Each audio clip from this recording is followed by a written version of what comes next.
Over time, regulation has expanded its scope with the introduction of an additional set of harmonized requirements applicable to the marketing of AIFs to retail investors across Europe. And if you follow this channel, you've heard already about the Cross-Border Distribution Directive. This is the directive which introduced the notion of pre-marketing and also a new article under Chapter 8 AIFMD on the marketing of AIFs to retail investors and the facilities to offer to retail investors. When AIFs are marketed to retail investors in Europe now, the newly introduced Article 43a AIFMD imposes on the AIFM to make available facilities for retail investors in the territories of the member states where such marketing takes place. The facilities for retail investors traditionally include a series of investor-facing tasks that AIFMs are required to offer in the member states where they market AIFs to retail investors. These are the same facilities that UCITS and LTIF managers have to offer as well when marketing and offering their products to retail investors in Europe. The role of the facilities is to process investor subscriptions,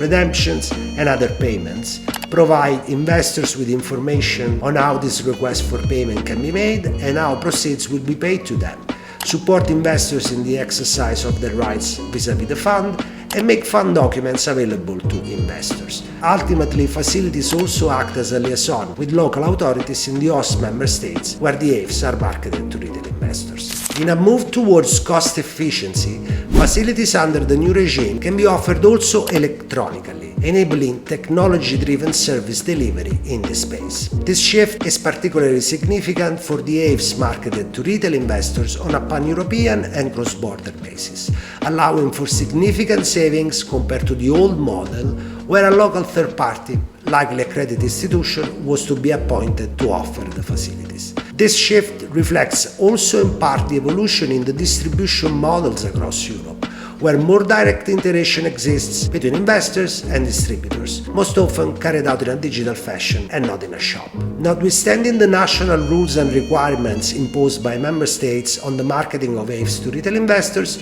member states can no longer require an AIFM to both have a physical presence in any jurisdiction where their AIFs are marketed and to necessarily appoint a third party within that jurisdiction for that very purpose. The new regime allows AIFMs also to provide the facilities themselves, should they so desire, or in concept with one or more external party. A fun fact about Article 43a AIFMD: it is because of this article that LTIFs will have to continue to provide facilities to retail investors, even though the requirement under the LTIF regulation to offer facilities was abolished in the second iteration of the regulation.